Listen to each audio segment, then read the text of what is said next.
Από την γη της Γαλιλαίας. Ο Ιησούς Χριστός και οι μαθητές Του κατέρχονται εις την γη της Ιουδαίας και εκεί ο Θεάνθρωπος διέτριβε με ταυτόν και βάπτιζε.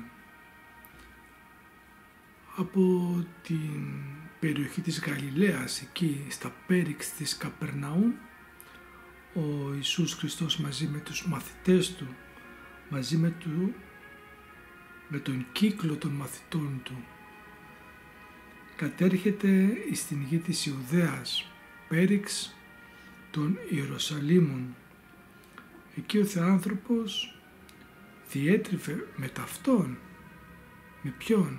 Με αυτόν που βρισκότανε στην γη της Ιουδαίας, εις τας ερήμους, γιατί η γη της Ιουδαίας πέριξ των Ιερουσαλήμων είναι μια γη ερημική και βάπτιζε όπως ευάπτιζαν ο κύκλος εκείνος των ερημιτών που ζούσαν έξω μακριά από τα τείχη της Ιερουσαλήμ. Πώς βρέθηκαν αυτοί εκεί? Γιατί κατέφυγαν αυτοί οι άνθρωποι, οι πιστοί Ιουδαίοι, έξω από τα τείχη της Ιερουσαλήμ και όλοι μαζί στην έρημο της Ιουδαίας αναομάδες δημιουργούν μικρές κοινότητες εκ της εποχής των Μακαβαίων, των ηγετών του Ισραήλ, που αγωνίστηκαν εκείνοι ένοπλοι, μαχόμενοι τους εχθρούς του Ισραήλ για να απελευθερωθεί το Ισραήλ και να ανεξαρτητοποιηθεί. Ένας εξ αυτών των ηγετών των Μακαβαίων που ηγούνταν των Ισραηλιτών έγινε ως βασιλέας, έγινε και αρχιερέας, πράγμα που δεν επιτρεπόταν, αλλά εκείνος παρά τα αυτά και κατά κάποιον τρόπο παρανόμως κατά την ανθρώπινη λογική έλαβε και το χρήσμα του αρχιερέα, εκτόπισε εκείνον τον αρχιερέα από τον κύκλο της Ιερουσαλήμ και δημιούργησε, εδραίωσε έκτοτε έναν άλλον κύκλο αρχιερέων, εκ των οποίων έβγαιναν οι αρχιερείς του Ιουδαϊκού Βασιλείου, εκ του κύκλου των Φαρισαίων δηλαδή. Πριν τον βασιλέα αυτών των Μακαβαίων, που έγινε και αρχιερέας, η γενεολογία των αρχιερέων ήταν εκ του κύκλου του Ααρών, ενώ τώρα βγαίνει ο αρχιερέας εκ του κύκλου των Φαρισαίων και αυτός εκείνος ο πρώτος που εκτοπίστηκε ο αρχιερέας αυτοεξορίστηκε ή εξορίστηκε αναγκαστικά έξω από την Ιερουσαλήμ και οργάνωσαν τις κοινότητες των ερημιτών και ήρθαν σε μια πνευματική σύγκρουση με τον κύκλο των Φαρισαίων. Οι δυσαρεστημένοι δηλαδή εκ του κύκλου των Ααρών που εξήλθαν στην έρημο δημιούργησαν εκεί την θρησκευτική αδελφότητα, στην οποία κατέφευγαν και πάρα πολλοί Ιουδαίοι, οι οποίοι ήταν και αυτοί δυσαρεστημένοι αργότερα από τον τρόπο με τον οποίο διοικούσαν οι ηγεμόνες των Ιουδαίων σε συνεργασία με τον κύκλο των Φαρισαίων και ένεκεν των πολιτικών εξελίξεων έως τις μέρες του Χριστού, που ήδη βλέπουμε το Ισραήλ και ειδικότερα το βασίλειο της Ιουδαίας να βρίσκεται επεχμαλωσία μέσα στην αυτοκρατορία των Ρωμαίων, στην Ρωμαϊκή Αυτοκρατορία. Έτσι πολλοί έφευγαν από τα Ιεροσόλυμα, έφευγαν από τις πόλεις τους και πήγαιναν εις τας ερήμους και εκεί βρισκότανε με τον κύκλο των ερημιτών, των βαπτιστών, των λεγόμενων εσέων.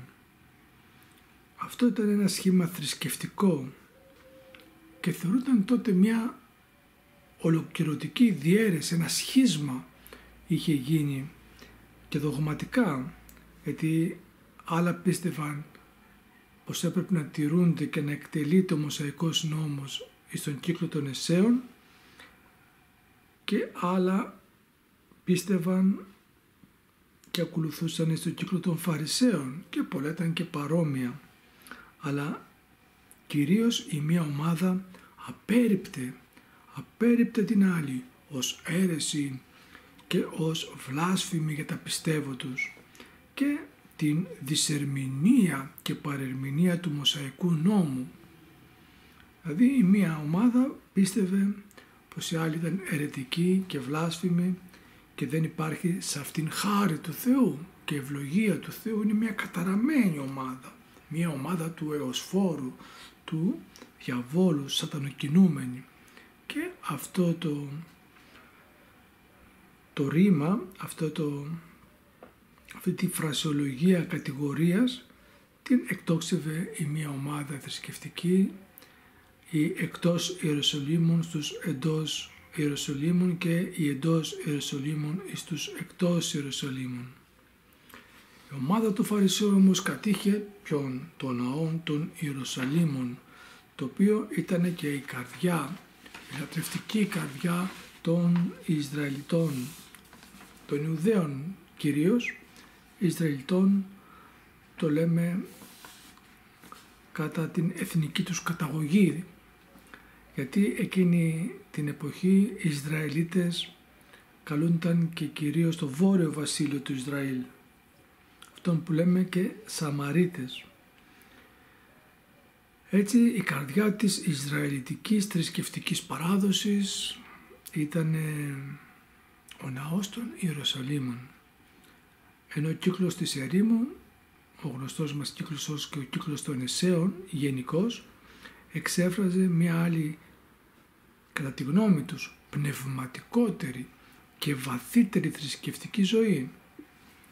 Και οι δύο ομάδες είχαν πλέον ξεχωριστά τα δικά τους λατρευτικά και μυστηριακά τυπικά, που κάθε μία ομάδα δεν αναγνώριζε στην άλλη ομάδα την πνευματική αυθεντικότητά του, ούτε και ότι κατήχε αληθινά μυστήρια ή αληθινή μυστηριακή ζωή, και η μία ομάδα θεωρούταν σχισματική για την άλλη και αιρετική, γιατί θεωρούσε η κάθε μία ομάδα τον εαυτό της ως τον αληθινό και απόλυτο απόγονο της παραδόσεως του Εβραϊσμού, θα λέγαμε γενικώς, της εβραϊκής παράδοσης, της εθνοθρησκευτικής παράδοσης.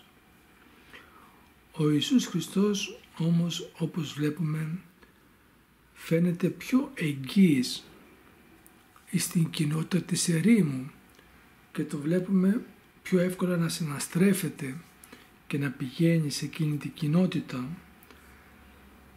ενώ ταυτόχρονα όμως συνδέεται και συνομιλεί και διδάσκει σε πολλές άλλες θρησκευτικές ομάδες και αντιλήψεις, συνδέοντάς τες όλες αυτές τις θρησκευτικές ομάδες που υπήρχαν και εξέφραζαν με το δικό τους τρόπο την θεολογία του μονοθεϊσμού των Εβραίων ή τα διάφορα νοήματα του κάθε νόμου που είχε καταγραφεί ως Μωσαϊκός νόμος. Ο Χριστός συνδέεται με όλες τις ομάδες, γιατί βλέπει μέσα σε κάθε ομάδα την βαθύτερη εσωτερική καλοσύνη που εξέφραζαν και απέρριπτε όμως την σκληρή δογματική του νομικισμού που εξέφραζαν τα θρησκευτικά μέτρα έκαστης ομάδας εκείνης με την οποία συναστρεφόταν. και έκαστης θρησκευτικής αντίληψης των προσώπων του κάθε πιστού. Δηλαδή σε όλους τους ανθρώπους και σε όλες τις ομάδες κοινωνούσε ο Θεός και συμμετείχε στην καλοσύνη την ιστορική, στην αγαθοσύνη την ιστορική που διατηρούσαν, αλλά όλα τα πρόσθετα κακά στοιχεία που εξέφραζαν με νόμους, με λογικές ή με συναισθηματικές εκφράσεις τα απέρριπτε και με αφορμή αυτήν την απόρριψη μας δίδασκε μέσα από διάφορα περιστατικά που βλέπουμε τον Ιησού Χριστό να συναντά αυτές τις ομάδες και κάποια από τα πρόσωπα αυτά και να εκφράζει την θεολογία, την αληθινή που πρέπει να έχει ο άνθρωπος. Ο κάθε άνθρωπος ως πιστός και η κάθε θρησκευτική ομάδα μέσα στην οποία ο πιστός ανήκει μας αποκαλύπτει ο Θείος Λόγος μέσα από τη ζωή του που έχει καταγραφεί έστω και σε αυτές τις λίγες στα 25 αυτά φύλλα του Ευαγγελίου. Έχει τις θετικές, η κάθε ομάδα και ο κάθε άνθρωπος έχει τις θετικές και αρνητικές συναισθηματικές εκφράσεις του θρησκευτισμού του. Έχει τις θετικές και αρνητικές λογικές εκφράσεις του θρησκευτισμού του. Άρα δεν έχουμε καμία ομάδα καθαρή και αγνή.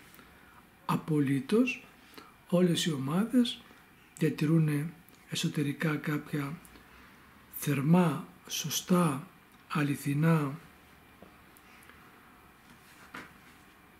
σε εισαγωγικά εκφράσματα του Θείου νόμου της Θείας Αποκάλυψης και όμως εξωτερικά έχει συνδεθεί, έχει υιοθετήσει πολλές σκοτεινές ή νοσηρές ή δαιμονιώδεις προοπτικές. Και ο Ορθόδοξος κόσμος το ίδιο και ο κόσμος των Καθολικών στη σήμερα εποχή χριστιανών και ο προτεσταντικός κόσμος και όλες αυτές οι λεγόμενες θρησκευτικές ομάδες που τις αποκαλούν αιρέσεις. Οπότε είτε είναι οι κύριες είτε είναι οι δευτερεύοντες ή οι τριτεύοντες ομάδες θρησκευτικές, ανάλογα το μέγεθος των πιστών σε πληθυσμό και την επισημότητα που έχει καταγραφεί, ας το πούμε έτσι, στα ντοκουμέντα, τα χαρτιά των νομικών προσώπων των κρατών. Όλες αυτές οι ομάδες έχουν και τα θετικά τους στοιχεία τους και τα αρνητικά τους στοιχεία τους και μάλιστα γίνεται ένας πόλεμος μέσα στους χριστιανούς, οι οποίοι είναι η εξέλιξη του Ιουδαϊσμού.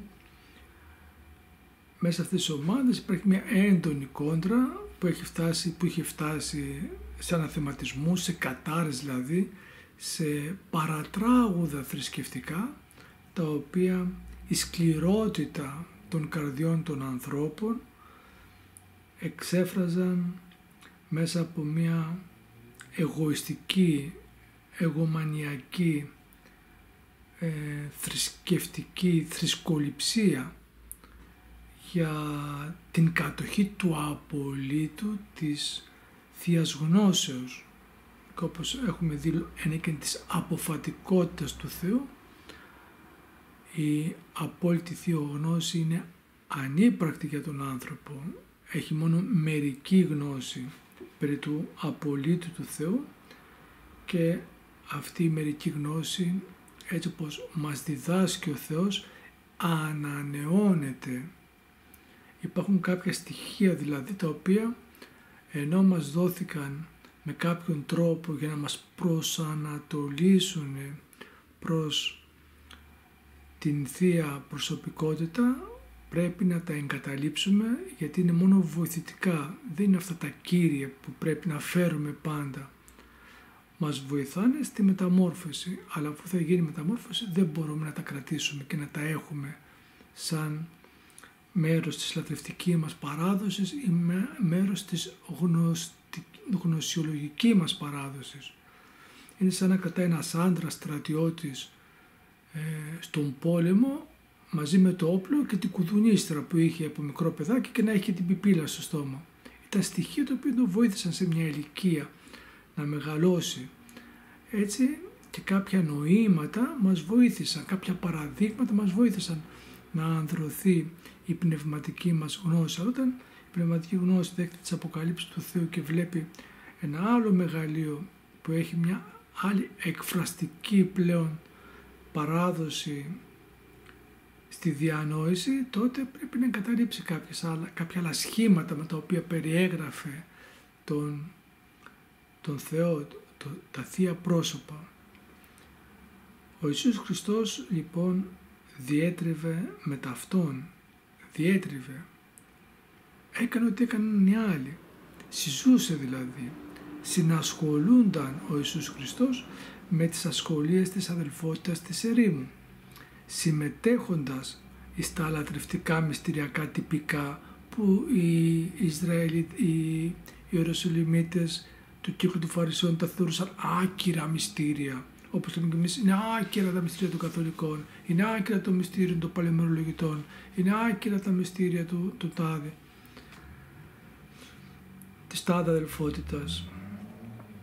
Συμμετέχοντας στα λατρευτικά και μυστηριακά τυπικά ο Χριστός στις διάφορες κοινότητες, όπως και ο Ιωάννης ο πρόδρομος που βάπτιζε στην κοινότητα αυτή της ερήμου, το βάπτισμα της μετανοίας, κατά το οποίο ο πιστός εισέρχεται στο νερό και αφού εξομολογείται φωναχτά τα λεγόμενα αμαρτήματά του, ο βαπτιστής, ο ιερουργός, ο ιερέας ας πούμε της ερήμου, τον βαπτίζει, τον βυθίζει μέσα εις το νερό, εις άφεσιν αμαρτιών και εις ζωήν αιώνια.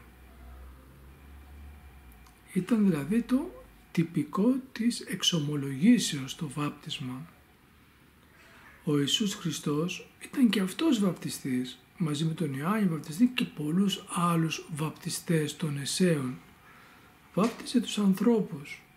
Στον κύκλο των Εσέων περίπου αναλογούσε ένας ιερέας ανά 12 πιστούς. Είχαν έναν τέτοιο μυστικό κύκλο οι Εσέοι. Γι' αυτό και ο Χριστός είχε 12 επίσημους μαθητές. Ήτανε ο κύκλος του ιερέα των Εσέων. Ο Ιησούς Χριστός ήταν λοιπόν ιερέας και βαπτιστής μέσα στον κύκλο των Εσέων, βάπτιζε τους ανθρώπους και εξομολόγος δηλαδή. Εξομολόγος ήταν ένας ιερέας, άκουγε τις εξομολογήσεις των αμαρτιών των ανθρώπων, δίνοντάς τους την άφεση των αμαρτιών, όπως βλέπουμε να το κάνει στον παραλυτικό της Καπερναούμ, γιατί ήταν ιερέας και μπορούσε να τελέσει το μυστήριο της εξομολόγησης και να δώσει την άφεση των αμαρτιών. Μυστήριο που δεν το κάτεχαν με αυτόν τον τρόπο ο κύκλος των Φαρισαίων. Ο κύκλος των Φαρισαίων το μυστήριο της εξομολόγησης το κάναν με άλλον τρόπο.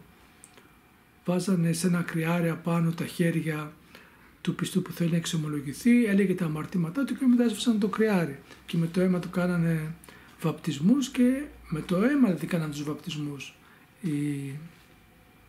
οι Φαρισαίοι. Μέσα στο ναό των Ιεροσολύμων γινόταν όλα τα μυστήρια. Δεν μπορούσε να γίνει ένα μυστήριο στο δρόμο, έτσι όπως το έκανε ο Χριστός. Και έτσι μας δείχνει στον παραλυτικό της Καπερναούμ που τον καθαρίζει από τις αμαρτίες, τον θεραπεύει κιόλας και το στέλνει και σπίτι του, κουβαλώντας το κρεβάτι του μέρα Σάββατο, καταλύοντας κιόλας και άλλα τυπικά των Φαρισαίων. Και έτσι οι Φαρισαίοι του βάλανε στο μάτι το κρεβάτι που ήταν αυτοσχέδιο, δηλαδή ράντσο μεταφοράς, ένα μικρό κρεβατάκι για να τον μεταφέρουν, να τον πηγαίνουν βόλτα έξω από το σπίτι. Οι άνθρωποι οι οποίοι τον φρόντιζαν, οι φίλοι του. Οι Φαρισαίοι όμως δεν αναγνώριζαν αυτό το μυστήριο της αφέσεως των αμαρτιών των Εσέων που τελούσε και ο Χριστός μαζί με τους βαπτιστές ιερείς των Εσέων, παρά μόνο τη δική τους άφεση αμαρτιών, η οποία παρέρχεται μόνο με τα τελετουργικά των θυσιών που γίνονταν στο ναό της Ιερουσαλήμων, και ανάλογα με τα αμαρτήματα έπρεπε να έχεις και άλλο ζώο να σκοτώσεις. Μικρότερα αμαρτήματα έδινες περιστεράκια, τριγωνάκια, πτηνά. Μεγαλύτερα αμαρτήματα τα ζώα ανέβαιναν και έφταναν από προβατάκια, μικρότερα κρυάρια, μεγαλύτερα, έως και ταύρους. Και έπρεπε και να τιμήσεις και να δοξάσεις το Θεό, να σκοτώσεις καμιά 50, ένα κοπάδι ταύρους, ένα κοπάδι αγελάδες, για να δείξεις στο Θεό την μεγαλοσύνη της μετανοίας σου. Τι σε κοστίζει εσένα? Ένα πανηγύρι θα ήτανε. Τα σφάζανε και μετά τα τρώγανε. Άλλα κομμάτια ιερείς και ο λαός γινόταν γλέντι μετά. Αυτή ήταν η άφεση αμαρτιών. Και μετά τα έπαιρνε ο Απόστολος Παύλος, που του έγινε Απόστολος Παύλος, ο Σαούλ, τα δέρματα από τα σφαγιασμένα όλα ζώα στο ναό της Ιερουσαλήμ ήταν βρυσοδεψής. Επεξεργαζόταν τα δέρματα και τα πουλούσε μετά. Τα δέρματα από αυτά τα ζώα που σφαζόταν, τα οικονομικά τα εκμεταλλευόταν ο Σαούλ. Και ήταν ο κολλητός του αρχιερέα της εποχής του Χριστού, γιατί είχε πάρει και την άδεια αυτή, και πολλές άλλες εμπορικές δραστηριότητες είχαν διασυνδέσει με τα τελετουργικά μυστήρια εισαγωγικά των Φαρισαίων. Έτσι οι Φαρισαίοι θεωρούσαν αυτούς τους απόλυτους θρησκευτικούς ιερουργούς του Θεού, όπως και εμείς σήμερα κάποιοι λέμε είμαστε οι απόλυτοι θρησκευτικοί ιερουργοί του Θεού, όπως οι Ορθόδοξοι της πίστεώς μας. Τι καυχόμεθα? Ενός Θεού, νομίζοντας πως αυτός ο ένας Θεός ενεργεί αποκλειστικά και απόλυτα μονάχα στο δικό μας θρησκευτικό τάγμα, στα δικά μας μυστηριακά τυπικά, στη δική μας μυστηριακή παράδοση, που πολλές φορές την αποκαλούμε και πατερική παράδοση. Κάνουμε ακριβώς το ίδιο λάθος που κάνανε και οι Φαρισαίοι. Αποκαλούσαν την παράδοση τους πατερική, οι πατέρες ημών και οι πατέρες ημών. Και καθώς φιλονικούσαν με τον Ιησού Χριστό και με πολλούς άλλους, κάθε φορά που φιλονικεί και ένας χριστιανός σήμερα ορθόδοξος και ένας χριστιανός να σήμερα ένας ορθόδοξος, έχει το ίδιο κόλλημα με τους Φαρισαίους. Επικαλείται την πατερική παράδοση για να προασπίσει τη θέση του. Οι πατέρες ημών είπαν εκείνο, οι πατέρες ημών είπαν το άλλο. Και ενώ άλλα λέει ο χριστιανός, το οποίο είναι και λάθη, πολλές φορές αναφερόμαστε δογματικά με μια λάθος νοοτροπία, έχουμε παρερμηνίες, προσπαθούμε να εκφράσουμε μια απολυτότητα της γνώσεώς μας, επικαλούμαστε τους πατέρες γενικώς και μέσα στα κείμενα των πατέρων μπορεί να είναι ακριβώς τα αντίθετα αυτά που λέει, που προσπαθεί να υπερασπιστεί ο χριστιανός Ορθόδοξος, και οι πατέρες να είναι με το μέρος των αλωνών που προσπαθεί να τους διώξει ο Ορθόδοξος ή ο κάθε Ορθόδοξος, ο κάθε χριστιανός, ο οποίος πολύ εύκολα στον πόλεμο εκ των δεξιών γίνεται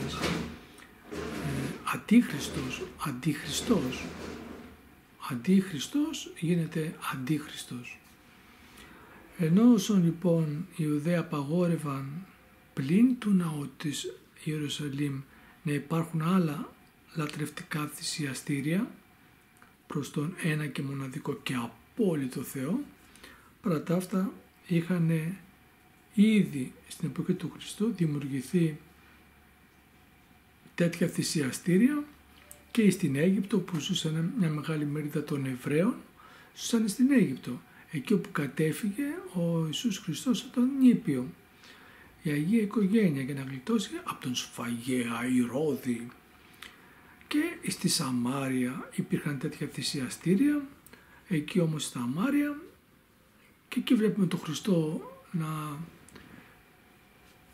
επισκέπτεται διάφορα κέντρα λατρείας των Σαμαριτών, να θαυματουργεί, να διδάσκει και μάλιστα να θαυμάζει ο ίδιος ο Χριστός για την πίστη των Σαμαριτών και να δίνει παραδείγματα στους Ιουδαίους πίστεως από την ζωή των Σαμαριτών. Όπως ξέρουμε καλά την παραβολή, δηλαδή τη διδασκαλία που είπε στους Ιουδαίους για τον καλό Σαμαρίτη, που ξεπερνάει δηλαδή η εσωτερική ιερουργία του ανθρώπου. Η ιερουργία του ανθρώπου είναι η καλοσύνη. Όταν εκφράζω την καλοσύνη μου με τα χέρια μου, με το σκέψη μου, με τα πόδια μου, με τον υλικό μου πλούτο, βοηθάω δηλαδή το πλησίον μου, τότε ιερουργώ. Και τι το κάνει αυτό? Στον ίδιο τον Χριστό λέει. Όταν κάνεις, λέει, στους έσχατους αδελφούς μου μια καλή πράξη, είναι σαν το κάνεις σε μένα. Αυτό σαν το κάνεις σε μένα, ποιος είμαι εγώ? Είμαι ο Ιησούς Χριστός, λέει, είμαι ο Θεός. Σαν να κάνεις την καλή πράξη, σαν να συνδέεσαι με μένα. Αυτό που προσπαθεί να κάνει και ο ιερέας, να κάνει τον άρτον και τον ίνο, να το κάνει σώμα και αίμα Χριστού, να το κάνει Χριστό. Αυτό που προσπαθεί να κάνει, το κάνει Χριστό, απτό Χριστό. Ο απτός Χριστός γίνεται ένα γεγονός θρησκευτικό όταν βοηθάει ένας άνθρωπος στον πλησίον του.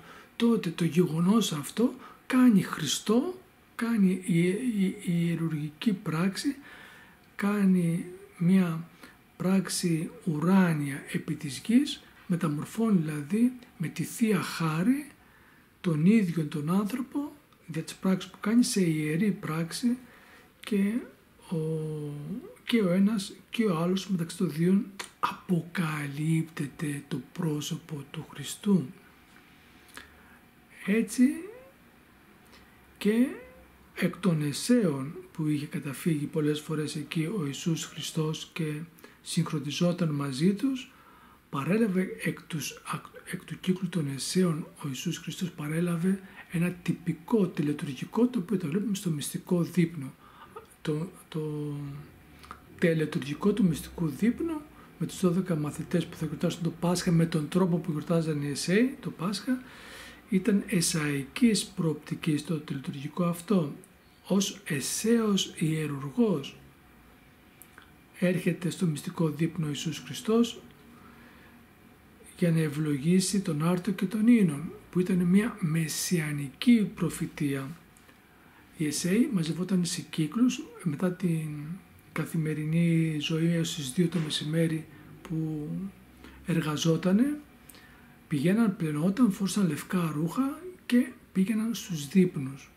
Εκεί στο δείπνο ήταν ανά 12 άτομα, καθόταν ανά 12 άτομα και στο κάθε άτομο ήταν ένας ιερέας, ο οποίος ευλογούσε τον άρτο και τον ίνον και μετά τρώγανε. Κάνανε ένα δεύτερο μυστήριο. Τους λεγόμενους αργότερα που λέει ο Απόστολος Παύλος τα δείπνα αγάπης. Και τότε υπήρχε και μία προφητεία μεσιανική ότι θα έρθει κάποτε ένας δάσκαλος, ο μεγάλος διδάσκαλος των Εσέων, ο οποίος αυτός θα ευλογήσει με έναν τρόπο τον άρτον και τον ίνον που δεν έχει ξανά άλλος ιερέας ευλογήσει με αυτόν τον τρόπο. Και το μυστήριο εκείνο θα λάβει μία άλλη χάρη εκ του Θεού και περίμεναν αυτόν τον άνθρωπο, αυτόν τον μεγάλο διδάσκαλο, ο οποίος θα ερχόταν να ευλογήσει τον άρτον και τον ίνον με έναν άλλον τρόπο ουράνιο. Αλλά αυτόν τον μεγάλο διδάσκαλο θα τον δίωκε ο άνομος, όπως τον αναφέρουν οι Εσέοι, ο άνομος ιερέας, ο οποίος θα τον κυνηγήσει και θα τον θανατώσει. Ο Μέγας διδάσκαλος των Εσέων εκπλήρωσε την προφητεία των Εσέων. Ήρθε ο Μέγας αρχιερεύς Μελχισεδέκ και ευλόγησε τη τράπεζα στο μυστικό δείπνο προτού τον σταυρώσει ο αρχιερέας του κύκλου των Φαρισαίων, που εκδίωξαν πρώτα το κύκλο του Αρών, τώρα εκδιώκουν και τον κύκλο του Μελχισεδέκ Ιησού Χριστού. Ο Θεός με θυμών.